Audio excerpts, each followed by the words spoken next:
எல்லோரும் கொஞ்சம் புத்துணர்வோடு இருப்பீங்கன்னு நினைக்கிறேன். நேரம் சரியாக 12 மணி. அதனால் தயவு செஞ்சு உங்களோட இருக்கையில் அமர்ந்துக்கிறது நல்லது. 5ஆம் தொகுதியில் பயின்ற மாணாக்கர்கள் தங்களுடைய கருத்துக்களை உங்களோடு பகிர்ந்து கொண்டிருக்கிறார்கள். இப்போது தனது கருத்துக்களை பகிர்ந்து வருகிறார் ஐயா திரு சீதாராமன் அவர்கள். மேனி நுடங்காது பூக்கொண்டு துப்பார் திருமேனே தும்பிக்கையான் பாதம் தப்பாமற் சார்வா தமக்கு.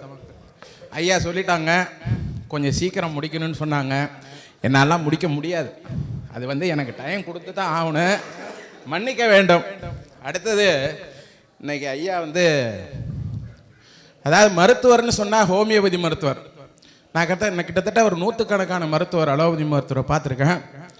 என்னுடைய துறை என்று சொன்னால் குடும்ப நலம், மருத்துவம், ஊரக நலப்பணிகள், இதில் தான் நான் பணியாற்றினேன். கிட்டத்தட்ட 30 ஆண்டுகள் இதில் பணியாற்றிருக்கேன். அதுக்கு முன்னாடி பார்த்தீங்கன்னா பயாப்சி லேபில் வேலை பார்த்தேன். பயாப்சி லேப்னா தெரியும் சாருக்கு. எல்லாம் அந்த கண்டமாக கட் பண்ணி இதில் ஏற்றி ஸ்லைடில் ஏற்றி அந்த ப்ரொஃபஸர் எடுத்து பார்ப்பார். என்னங்க சொல்லுங்க பாரு, எனக்கு ஒன்றும் தெரியாது சார், என்ன மண்டா இருக்கீங்க, கார்சினோசன் செல் இருக்கும் பாரு. இப்படி அவர் கொஞ்சம் கற்றுக் கொடுத்தாரு. இந்த மருத்துவத்துறை அதில் ஒன்றும் சின்ன அசிஸ்டன்ட் போஸ்ட் தான், ஒன்றும் பெரிய போஸ்ட்லாம் இல்லை. அங்கே பிளாக் ஹெல்த் ஸ்டாட்டிஸ்டிஷியன் அப்படின்னு ஒரு போஸ்ட்டு. எனக்கு தெரிஞ்சதெல்லாம் vasectomy, tubectomy, laparoscopy, oral bills, இதுதான் எனக்கு தெரியும். வேறு எதுவும் தெரியாது. பாப்புலேஷன் சொல்லுவாங்க. டெல்லியில் ட்ரைனிங் கொடுத்தாங்க முனீர்காவில், ஃபெக்கர்டிட்டி, ஃபெர்டிலிட்டி, மார்பிலிட்டி, மார்டாலிட்டி. இப்போ ஐயா இன்னைக்கு வாழ்த்துதலுக்கும் பாராட்டுதலுக்கும் போற்றுதலுக்கும் வணங்குதலுக்கும் பாசத்துக்கும் உரியவர் நம்ம டாக்டர். அவருக்கு சப்போர்ட்டாக இருக்கார் பிரகாசம் ஐயா. அவர்களுக்கும் எனக்கு முந்தைய இந்த வகுப்பில் படித்த மாணவர்கள், அதே போல் இந்த வகுப்பில் படிக்கின்ற மாணவர்கள், இந்த மாணவர்கள் மருத்துவராகவும் இருக்கலாம், ஆர்வலராகவும் இருக்கலாம், அப்புறம் ஆராய்ச்சியாளரும் இருக்கலாம்.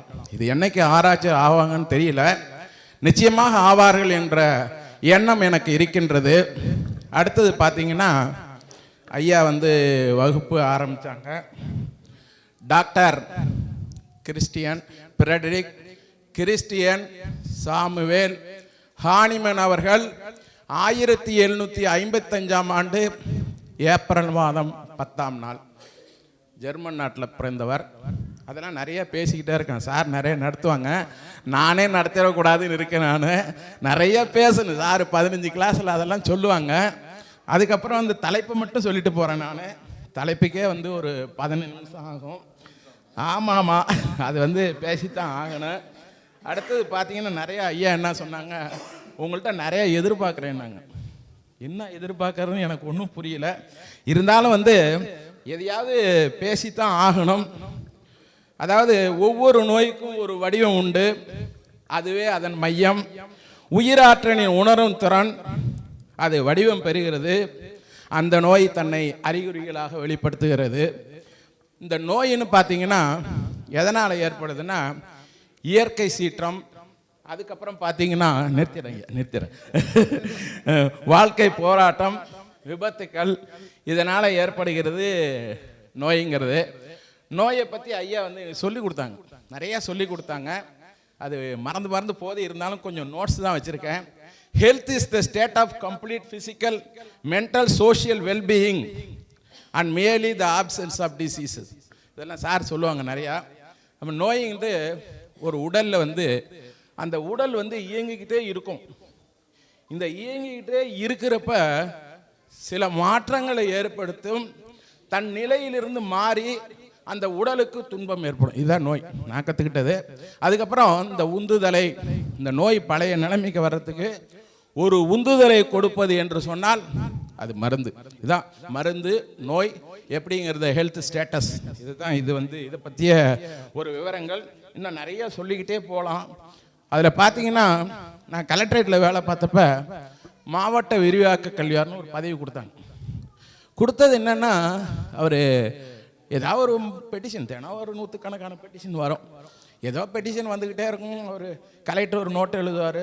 உடனே எழுதுனதும் திடீர்னு அவருக்கு என்ன வந்துச்சு, யாரோ ஒருத்தர் எட்டி கொட்டையை சாப்பிட்டேன், எனக்கு பிரச்சனை வந்துருச்சுன்னு. என்ன பிரச்சனை வந்துச்சுன்னு சொல்லிட்டு அவர் நோட்டு எழுதி அனுப்பிட்டார். அனுப்புனதும் பார்த்தீங்கன்னா அது எட்டிக்கொட்டை என்பது நக்ஸ்வாமிகா. இந்த நக்ஸ்வாமை பற்றி சொன்னாங்க. அப்புறம் ஒரு 500 ஆண்டுகளுக்கு முன்னாடி பார்த்தீங்கன்னா மருத்துவர்கள் கம்மியாக தான் இருந்தாங்க. அந்த மருத்துவர்கள் யாருன்னு சொன்னால் அப்பத்தா தான் நமக்கு மருத்துவர். ஏண்டா சளி பிடிச்சிருக்கா, சரியாக தூங்கலையா, குரல் கம்முதா என்று கேட்டு பதறும் அம்மாக்கள் எத்தனை பேர்? அவங்க எந்த யூனிவர்சிட்டியில் போய் படித்தாங்க? எம்பிபிஎஸ் பட்டமாக பெற்றார்கள்? இல்லையே. வானம் வடக்கே கருக்கலை, மலை ஒரு மாட்டு இருக்கு, மாடியிலே காய்கறி வத்தலை எடுத்துட்டு வா அப்படின்னு சொன்ன பாட்டிக்கு வானசாஸ்திரம் தெரிஞ்சிருந்துச்சா?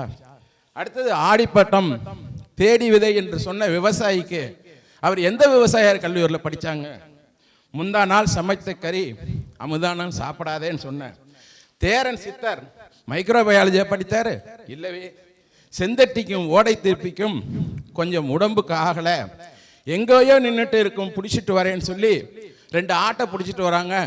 அந்த ஆட்டுக்கு 2 ஆடுகள், அதுக்கு சீக்கு இருக்கும், நோய் இருக்கும். அந்த நோய்க்கு உடம்பு அது சரியில்லைன்னு சொல்லிட்டு அதை சரி பண்ண அந்த சடையன் எந்த பிவிஎஸ்சி கல்லூரியில் படித்தார்கள்? அப்புறம் எப்படி இவர்கள் இப்படி துல்லியமாக கணக்கிடுகிறார்கள்? ஒவ்வொரு மனிதனும் அக்களுடன் தலைமுறைக்கு கிடைத்து இப்படி நிறைய இருக்கு. இதில் பற்றி சொல்லலாம். அடுத்தது பார்த்தீங்கன்னா நக்ஸ்வாமியை பற்றி நம்ம சொல்லணும்.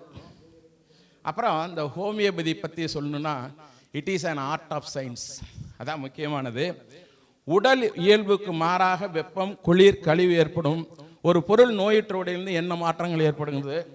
அந்த அவரை பற்றி நிறையா சொல்லியாச்சு. இந்த கிரானிக் டிசீஸ்ன்னு சொன்னப்ப அவர் என்ன பண்ணார், அப்போ தான் மியாசம் கண்டுபிடிக்கிறார். மியாசம் என்று சொன்னால் சார் நடத்துவாங்க நிறையா, இருந்தாலும் ஒரு இன்ட்ரடக்ஷன் ஒரு 2 லைன் சொல்லிட்டு போகிறேன். பரம்பரை நச்சு தான் மியாசம், அதை தான் மியாசம் சொன்னாங்க.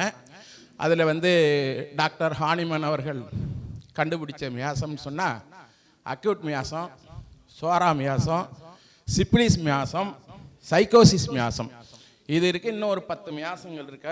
ராஜன் சங்கரன் கண்டுபிடிச்சது, வித்தல்ஸ் கவுஸ் கண்டுபிடிச்ச மியாசங்கள், இப்படி நிறையா மியாசங்கள் இருக்குது. இன்னும் சார் கூட நிறையா மியாசம் கண்டுபிடிக்கலாம் நிறையா. அதுக்கெல்லாம் அவருக்கு ஆற்றல் இருக்குது. அவர் இன்னும் என்ன மியாசம் கண்டுபிடிக்க போகிறாங்கன்னு எனக்கே தெரியல இன்னும். அதனால் அந்த அளவுக்கு ஆற்றல் நிச்சயமாக இருக்கிறது. எந்த மியாசம்னு நமக்கு இன்னும் தெரியல, சொல்லுவாங்க, விரைவில் சொல்லுவாங்க. அடுத்தது பார்த்தீங்கன்னா நம்ம சிவப்பு துத்தி இலை, அதுலேருந்து ஒரு மருந்து, குப்பை மேனியிலிருந்து மருந்து, அப்புறம் வேப்ப மரத்துலேருந்து மருந்து, இப்படி கரப்பான் பூச்சியிலிருந்து மருந்து, பிரமி என்று சொல்லக்கூடிய அந்த மூலிகையிலிருந்து மருந்து. அடுத்தது பார்த்தீங்கன்னா நிறைய மருந்து, கிட்டத்தட்ட ஒரு 65 மருந்துகள் நான் எழுதி வச்சுருக்கேன். இன்னும் எத்தனை மருந்துகள் இருக்குன்னு தெரியல. நீர்முள்ளி செடியிலிருந்து மருந்து, அசோக மரத்தில் இருந்து மருந்து, ஆடாதோட எல்லாருக்கும் தெரியாது. அடுத்து பீர்க்கங்காயில் இருந்து மருந்து, பவளமல்லியில் இருந்து மருந்து, கருந்தூசி இருந்து மருந்து, சர்பகந்தியிலிருந்து மருந்து, இப்படி நிறையா மருந்து. சார் எல்லாத்தையும் இந்த மருந்து, அதோட ஹோமியோபதி பெயர், பொட்டானிக்கல் நேமு, அது நோய்க்குறிகள், அதெல்லாம் நான் சார் நிறையா சொல்லுவாங்க. நான் நிறைய நேரத்தை வீணாக்க விரும்பவில்லை, அதனால் அப்படியே கொஞ்சமாக இறங்கிக்கிறேன். அடுத்தது இந்த எட்டி மரம் என்று சொல்லதுக்கு 1000 டன்னு மேலை நாட்டுக்கு ஏற்றுமதி பண்ணிக்கிட்டு இருக்காங்க. கொசுக்கள் கடிப்பதில்லையே ஏன்? இருளின் மக்கள் என்ன பண்ணுவாங்க, இந்த மருந்தை தடவிச்சா கொசு கடிக்க வருமா, அப்புறம் ஓடி போயிடுமா. பாம்பு பிடிக்கிற தொழிலாக இருப்பவங்களுக்கு எட்டி விதை கற்பத்தை பயன்படுத்தினால் அது சரியாகுமா? நம்ம இந்த ஹோமியோபதி மருத்துவத்தில் நச்சுக்களை வெளியேற்ற நக்ஸ்வாமிகா எனும் நச்சு முறிவு மருந்தை ஹோமியோபதி மருத்துவர், இதெல்லாம் டோட்டலாக சொல்கிறது.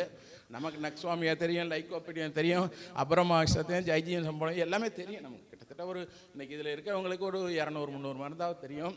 நீங்கள் எல்லாம் ஆராய்ச்சியாளர் ஆக வேண்டும். அதுக்கப்புறம் பார்த்தீங்கன்னா எட்டி மரத்தை பற்றி நிறைய கதைகள் சொல்லியிருக்காங்க. அதுக்கப்புறம் நமக்கு முப்பெரும் தேவர்கள், முப்பெரும் தேவிகள் என்று சொன்னால் மெட்டீரியா மெடிக்கா, குணப்பாடம், அடுத்தது ஆர்கனான், ஐயா சொல்லிட்டாங்க. ரூப்ரிக், ரெப்பரட்டிக், இதுதான் 3. மியாசம் அப்புறம் பீரியாடிக் டேபிள் அப்புறம் இந்த 3 மட்டும் முழுமையாக கற்றுக்கொண்டால் நீங்கள் நிச்சயமாக இந்த ஹோமியோ மருத்துவத்தில், அப்புறம் ஐயா அவர்கள் இந்த இதில் மாநகராட்சி பெயரில் வாரம் ஞாயிற்றுக்கிழமை இந்த கேம்ப், ஃப்ரீ கேம்ப் நடத்துகிறாங்க. ரொம்ப சிறப்பான கேம்ப். கொஞ்சம் பேர் தான் வர்றாங்க, இன்னும் நிறையா வருவாங்க. அலோபதி மருத்துவத்தில் பார்த்தீங்கன்னா 2500 பேர் வரணும். அதான் வந்து கேம்ப்பு. நம்மள்ட்ட கொஞ்சம் தான் இருக்காங்க. காலப்போக்கில் அவங்க மாறி இந்த மருத்துவத்துக்கு நிறைய வருவார்கள். அதுக்கப்புறம் வந்து நிறைய வார்த்தைகள். இந்த ஆர்கனான்னு சொன்னால் அதில் 291 மணிமொழிகள் அப்பாரிசம் இருக்கு. 1 மருத்துவரின் நோக்கம், 2 நலமாக்கல் வழிமுறை, 3 4 மருத்துவர் அறிய வேண்டியவை, 5 to 17 ஒரு நோய் நிலை பற்றி அறிய வேண்டிய விவரம், 18 21 ஒரு மருந்தில் அறிய வேண்டிய விவரம், 28 25 ஒற்றுமையும் வேற்றுமையும், 26 to 31 ஹோமியோபதி லா, குணமாக்கல் இயற்கை சட்டம், நோய் தாக்குதல், 34 to 51 ஒரு மருந்து பொருள் பற்றி குறிப்பிடுவது, 52 to 61 பல்வேறு மருத்துவ முறைகள், 66 to 62 to 66 முந்தைய மருத்துவ முறை, 67 to 70 முழுமையாக ஹோமியோபதி பற்றி இப்படியே வந்து 290 இருக்குது. நேரம் டைம் இல்லை, அதனால் நானே நேரத்தை வந்து வீணாக்க விரும்பவில்லை. அடுத்தது பார்த்தீங்கன்னா பொட்டன்சியேஷன், அது முக்கியமானது. பொட்டன்சியேஷன் லெவல் ஆஃப் எக்ஸ்பீரியன்ஸ்னு சொல்லுவாங்க. சார் வந்து அதெல்லாம் கரகண்டவங்க குடிச்சிருப்பாங்க, அதெல்லாம் அது ஜூஸ் மாதிரி குடிச்சிருப்பாங்க, எவ்வளோ பேருக்கு தெரியுதுன்னு. ஆனால் பொட்டன்சியேஷனுங்கிறது ஒரு முக்கியமான ஒரு சப்ஜெக்ட். லெவல் ஆஃப் எக்ஸ்பீரியன்ஸ், அது என்ன லெவல் ஆஃப் எக்ஸ்பீரியன்ஸ் ஒன்றுமே புரியலையே. நேம் லெவல், ஆக்ட் லெவல், அது ஒன்று. இரண்டாவது பார்த்தீங்கன்னா சீஃப் கம்ப்ளைண்ட், ஃபேக்ட் லெவல். மூன்றாவது பார்த்தீங்கன்னா ஃபீலிங் லெவல். நாலாவது பார்த்தீங்கன்னா சார் வந்து என்ன சொன்னாங்கன்னா, என்கிட்ட நிறையா எதிர்பார்க்குறேன்னு சொல்லிட்டு கிளாஸில் சொல்லிட்டாங்க. அதனால தான் நான் நிறைய சொல்லணும்னு நினைக்கிறேன், வேற ஒன்றும் இல்லை. இல்லாட்டி கொஞ்சமாவது சொல்லிட்டு போயிடலான்னு நினச்சேன் நான். நினைக்கணும் அது கிளாஸில் தான், நிகழ்ச்சியில் இங்கே இல்லை. இமோஷன் லெவல் முடிச்சிடறேன். Emotion level, television level, sensation level, nothing less. இதுக்கெல்லாம் வந்து பார்த்தீங்கன்னா RX 30 200 1M 50M 1CM கோடி, இப்படியோ கோடி லட்சம் வரைக்கும் இப்படியே கொடுக்கலாம். அதுக்கப்புறம் முக்கியமாக பார்த்தீங்கன்னா இந்த சார் கூட சொன்னாங்க அன்னைக்கு, நான் வந்து ROH அப்படின்னு சொன்னாங்க, ரீடிஸ்கவரி ஆஃப் ஹோமியோபதின்னு சொன்னாங்க. டாக்டர் ML சேக்கல் அவர்கள். ஒன்றே மைண்ட் சிம்டம் தான், நீங்கள் என்ன சொன்னாலும் சரி மைண்ட் சிம்டத்தில் மருந்தை கண்டுபிடிச்சிருது. இது வந்து கிளாசிக்கல்னு சொன்னால் டோட்டாலிட்டி வரும். இந்த டோட்டாலிட்டியில் பார்த்தீங்கன்னா எனக்கு தலை வலிக்குது, எனக்கு வயிற்று வலிக்குது, நான் பார்த்தா இருட்டில் கண்டா பயம், இப்படி எல்லாமே டோட்டல்.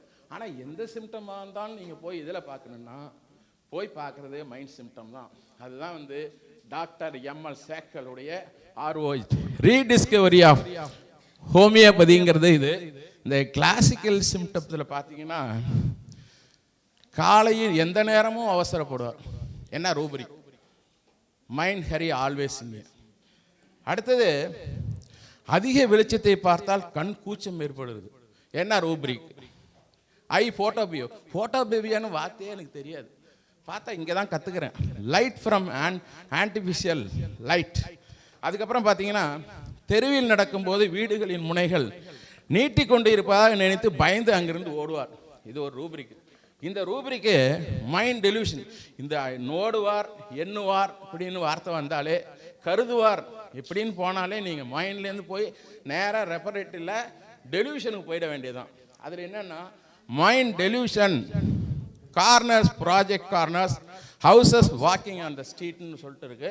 அதுக்கெல்லாம் வந்து இப்போ எல்லாத்துக்கும் இதுக்கு என்ன மருந்துன்னா நிறைய மருந்துகள். இதில் வந்து முக்கியமாக குறிப்பாக வர்றது அர்ஜென்டம் நைட்ரிகம் மருந்து. சில ரூபரிக்கு வந்து 3 மருந்துகள் வருகிறது. ஜென்ரல் கன்வல்சன், எபிலெப்டிக் ஆரா, எக்ஸ்பென்ஷன் ஆஃப் பாடி சென்சேஷன், இதெல்லாம் அம்மோனியம் கார்ப் வருது.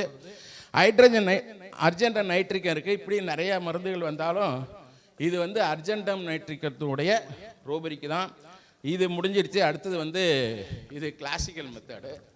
அடுத்தது ஆர்ஓஹெச்னு பார்த்தீங்கன்னா லைக்கோபோடியம் கிளவாட்டம். இந்த மருந்து இதுக்கு என்னென்னா மாதவிலக்கு முன்பு பிறரை அவமதித்தல்.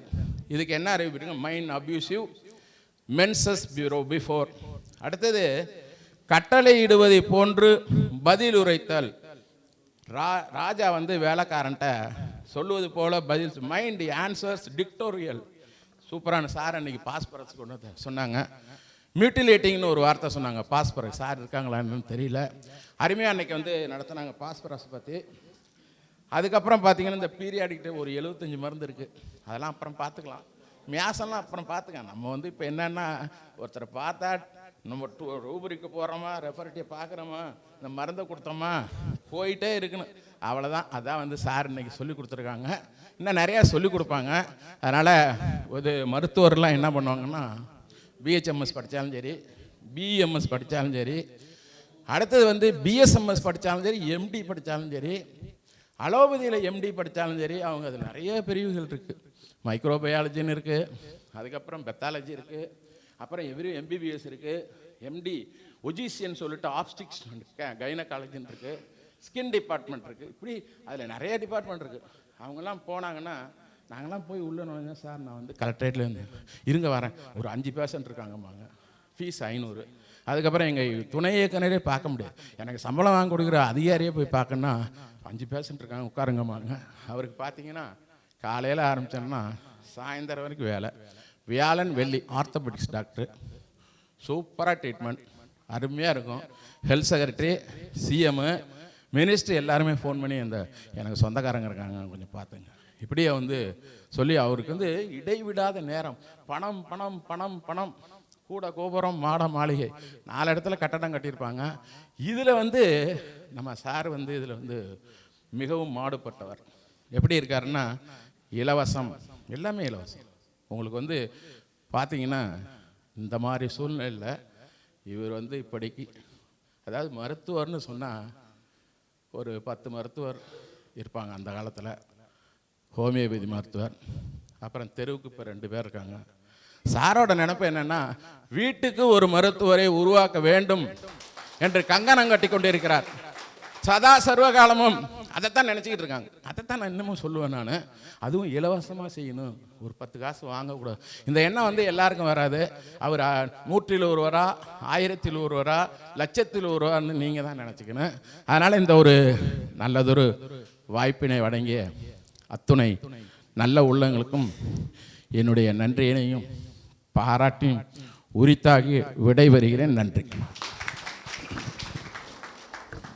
ஐயா சீதாராமன் வந்து ஒரு 20 ஆண்டு காலமாக இந்த ஹோமியோபதி துறையில் பயணிக்கிறாங்க. அவங்க நிறையா மருந்துகள், நிறைய புத்தகங்கள் படிச்சிருக்கிறாங்க. ஆனாலுமே ஒரு துவக்க நிலையில் இருக்கக்கூடிய ஒரு மாணவன் என்ன மாதிரியான மனநிலையில் அந்த வகுப்பில் வந்து அமருவாங்களோ அதுபோல் அமர்ந்திருந்து கற்றுக்கக்கூடிய ஆர்வத்தோடு இருக்கக்கூடியவர். அது மிகவும் பாராட்டக்கூடிய ஒரு செயல். இந்த வயதுக்கு மேலே இவ்வளோ ஒரு ஈடுபாடோடு கற்றுக்கிறது அப்படிங்கிறது ரொம்ப பாராட்ட வேண்டிய விஷயம். அவங்க சொன்ன 2-3 விஷயத்தில் வந்து குறிப்பாக நம்ம எடுத்துக்க வேண்டியது இயற்கையை அவதானித்தல். இன்றைக்கி நம்ம வந்து எல்லோரும் அதை தொலைச்சிட்டோம். கடிகாரம் இல்லாமல் நேரம் பார்த்து வளர்ந்த பரம்பரையிலையும் அந்த ரத்தத்துலேயும் அந்த அணுக்கள்லையும் அந்த உயிரணுக்கள்லையும் வந்த வம்சம் தான் நம்மளாம். ஆனால் நம்மளால் இப்போ கடிகாரம் இல்லாமல் நேரத்தை சொல்ல தெரிகிறதில்ல. மழை வரும் இந்த ஆடிப்பட்டம் தேடி விதைக்கிறது மாதிரி இயற்கை சார்ந்த வாழ்வை வாழ்கிறதுக்கு நம்ம விட்டு போனது காரணம் என்னென்னா நம்ம மரபுடைய வேர்லேருந்து நம்மளுடைய கிளைகளுக்கு வரக்கூடிய அந்த தொடர்பு வந்து துண்டிக்கப்பட்டிருக்கு. நம்ம அறக்கட்டளையுடைய ஒரு பிரதான நோக்கம் அப்படிங்கிறது இந்த மரபுகளை மீட்டெடுத்து வரும் இளைய தலைமுறைக்கு கொண்டு சேர்த்தல். அதுதான் உங்களுடைய சுயசார்பு வாழ்க்கைக்கான வழிவகுக்கும். சுயசார்பு வாழ்க்கை தான் உங்களை வந்து தன்னிச்சையாக செயல்பட்டு ஒரு பூரணமான ஆரோக்கியமான உடலும் மனமும் ஆரோக்கியம் இருக்கக்கூடிய ஒரு வாழ்வை உங்களுக்கு அளிக்க முடியும். புதிதாக வகுப்புக்கு வந்திருக்கக்கூடியவங்க, வகுப்பில் சேர வந்திருக்கிறவங்க இந்த விண்ணப்ப படிவத்தை வந்து இன்னும் பூர்த்தி செய்து கொடுக்காமல் இருந்தால் அதை வரவேற்பறையில் கொடுத்துருங்க. அதில் படிவத்தில் எல்லா விவரமும் தயவு செய்து குறிப்பிட்டுருங்க. உங்களுடைய பேர், வயது, என்ன தொழில் செய்கிறீங்க, உங்களுடைய வாட்ஸ்அப் எண், அது இருந்தால் தான் தகவல் பரிமாறத்துக்கு சரியாக இருக்கும்.